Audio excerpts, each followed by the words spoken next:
What's up, y'all? It's Tisha the Diva, and this is for my ladies.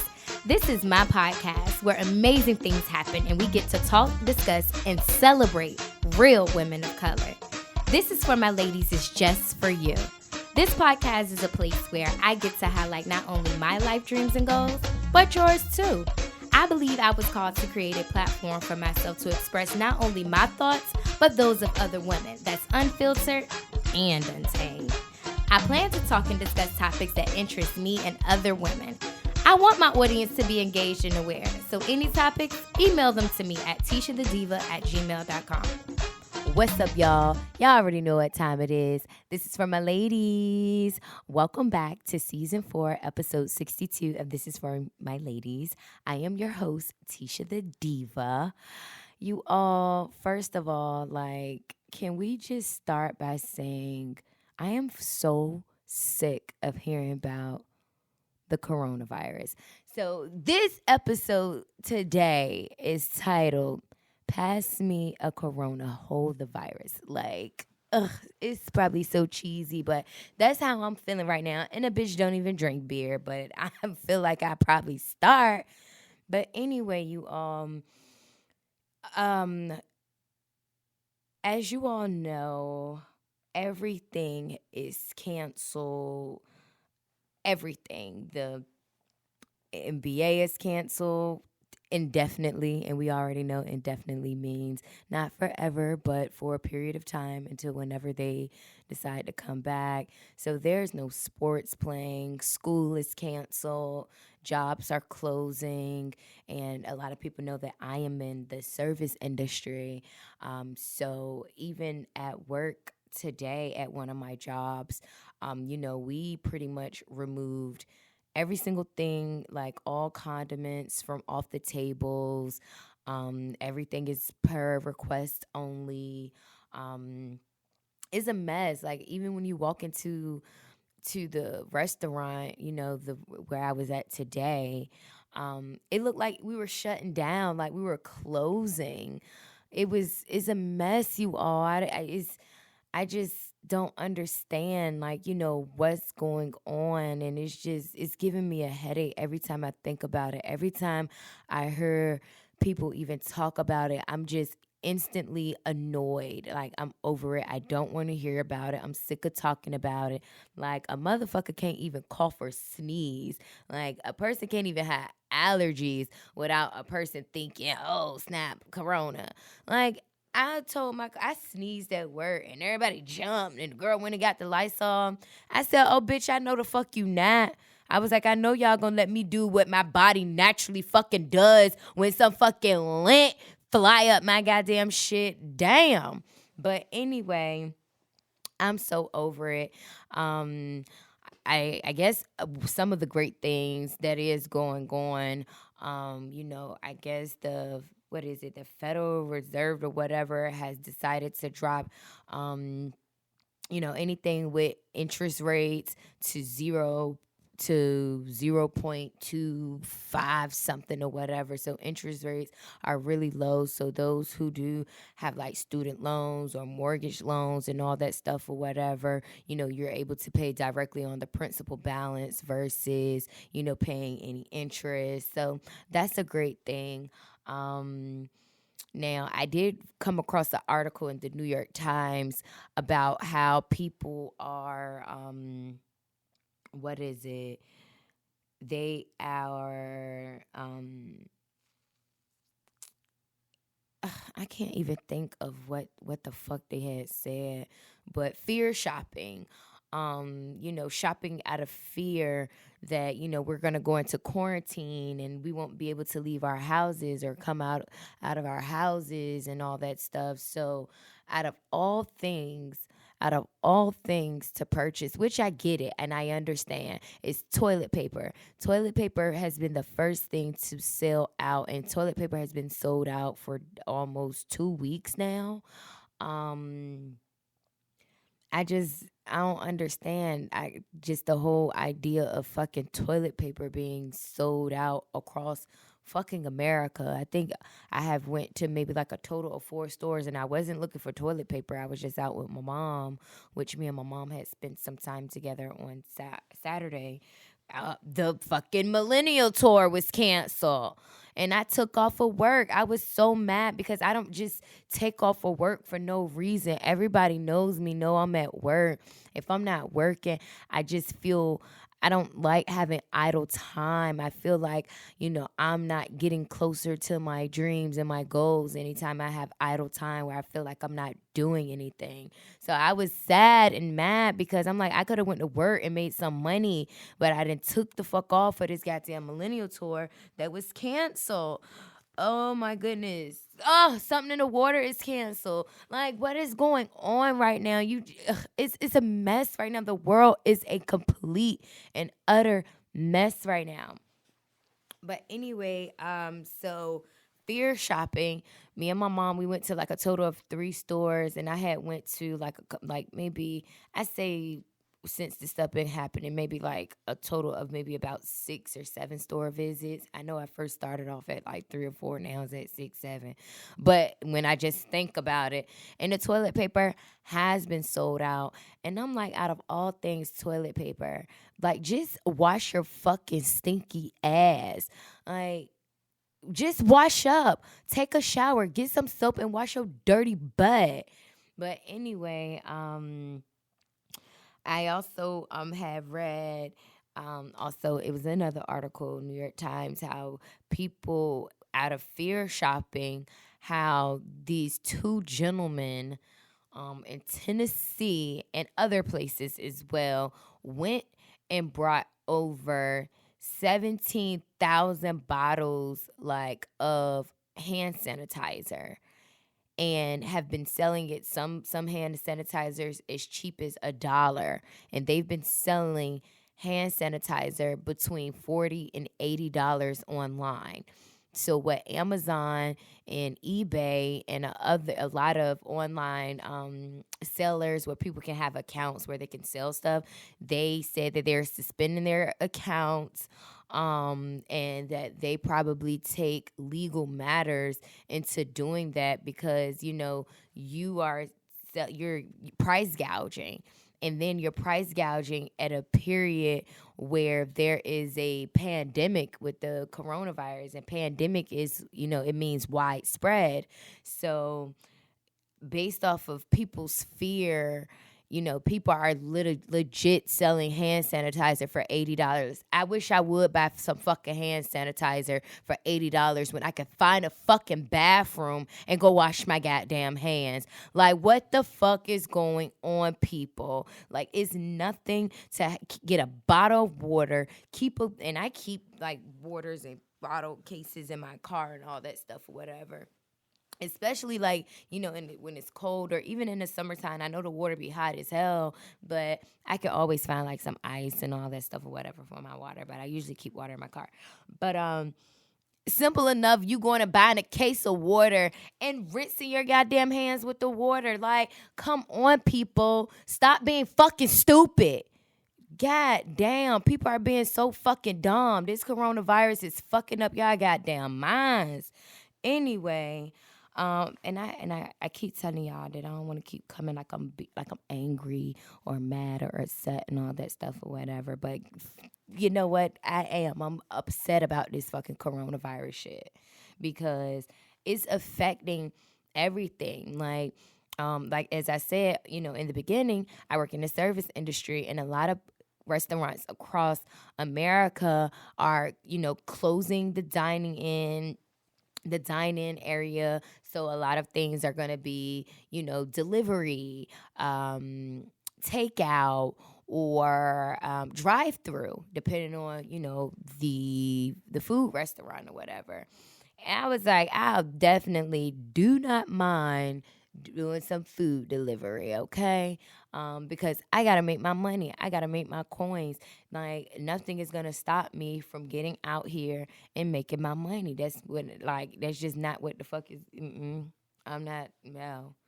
And I know it is hard for a lot of people because people just got income tax money a couple of weeks ago and all that stuff, and still probably have income tax money coming in, and they didn't spend their income tax money, and look what the fuck is going on. So people are back living paycheck to paycheck, probably be out for 2 weeks or whatever, however long the schools are closed for and all that stuff. People can't go to work and people don't have no money.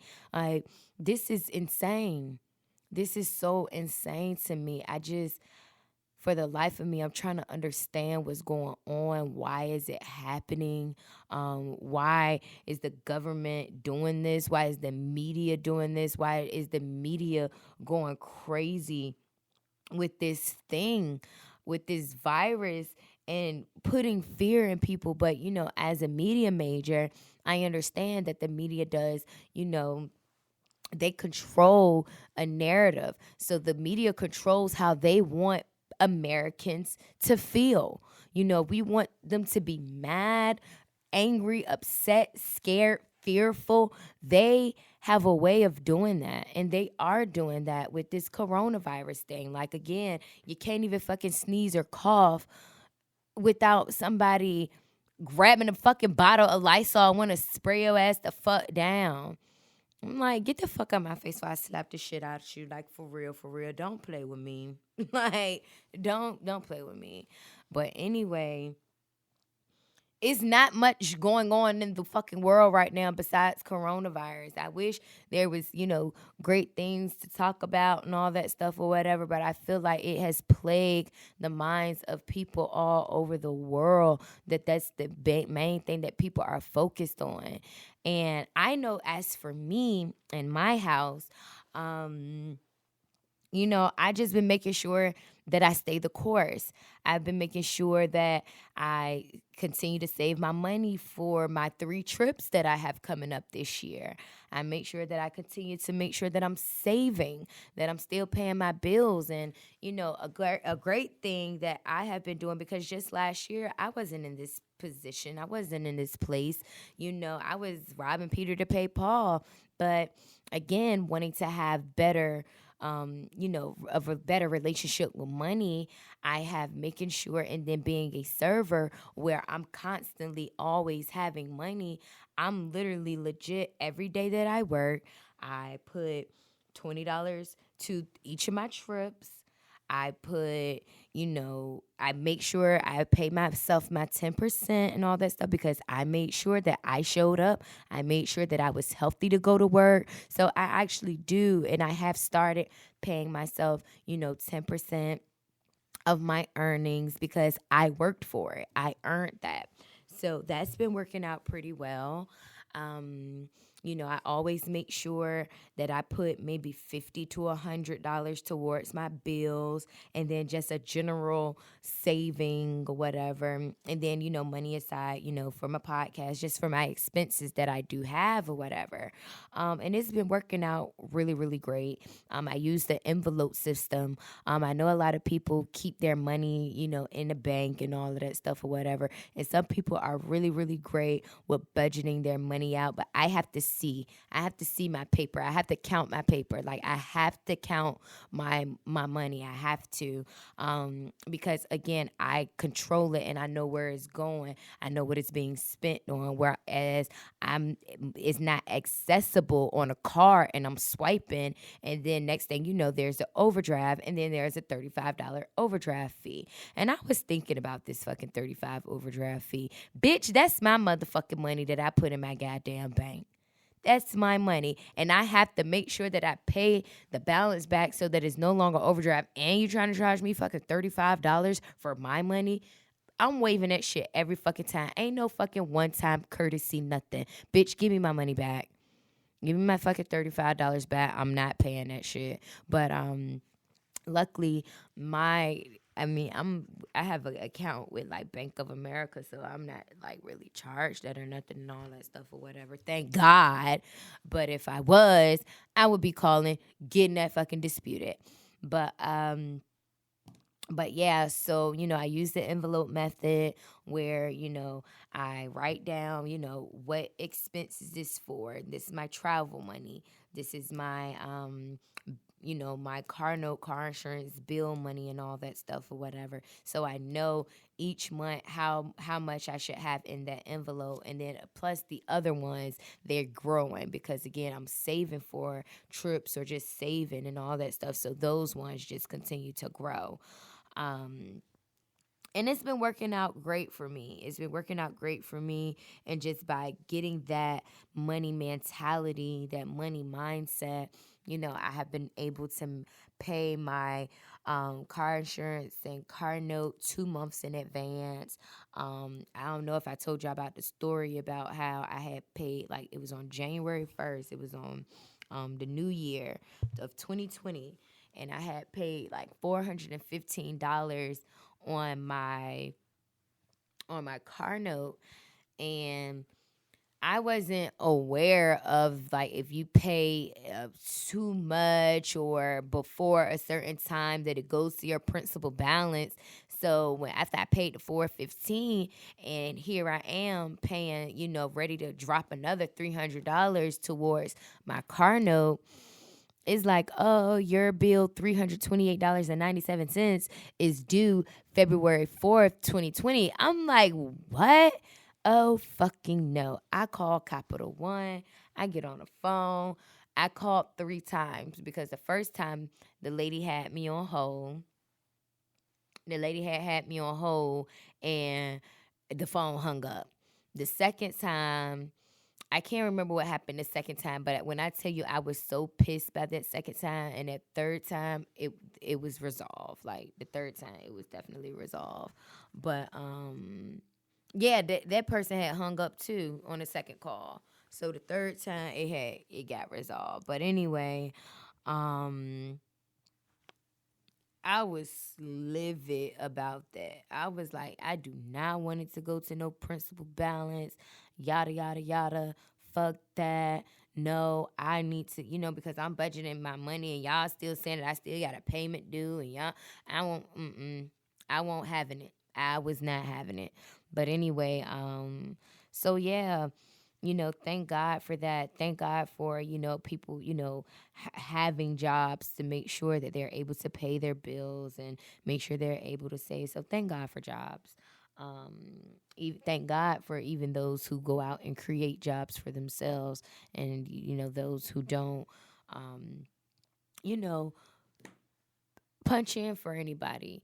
I know I am getting there, and I'm not talking down to anybody that works a 9 to 5, because the 9 to 5 is what funds the dream. Okay, that's just how it is. You need some money to start off, so having a job to finance your dream, that is the key. Okay, like that's definitely the key. Unless you are able to go out and create jobs for yourself, because some people just have it, some people just don't. Some people are, we need everybody. Like I was telling one of my coworkers, I was like, we need everybody in every position, because there are certain things that you probably aren't willing to do, and we need somebody that is willing to do that and show up and all that stuff or whatever, because they that's just kind of like that Indeed commercial. I thought that Indeed commercial was really cute. Where they had Catherine, rest in peace, Catherine. She is the African American, excuse me, who basically did like the calculations for a man to go to the moon and all that stuff or whatever for NASA. And it was, it was an Indeed commercial, and it was saying, like, this person did this, so this person can do that, and so that person can do that. And then they had showed like the janitor, sweeping up the trash and all that stuff or whatever. And then it was just like Indeed. And I thought that was pretty cute because, again, we need people in all positions in order for any company, any business to thrive, anybody, we need people in those positions. And that's why we need the fucking government to fucking open back up, because we need fucking people in these positions so we can get them live our fucking lives as we were. But yeah, it's a lot of shit going on, y'all. So just make sure you all wash your hands, which y'all should have been doing already. That's just fucking shit that y'all should have been doing already. Make sure when you cough or sneeze, put your shit in your elbow, not your hands. You disgusting piece of shit. Cough in your and sneeze in your elbow. Ugh. Anyway, I can't stand a person that be like, I do, and don't even cover their. And I'm like, yuck, gross, disgusting. But anyway, y'all just pray for America. Pray for everybody. Pray for the old folks. Pray for the young folks.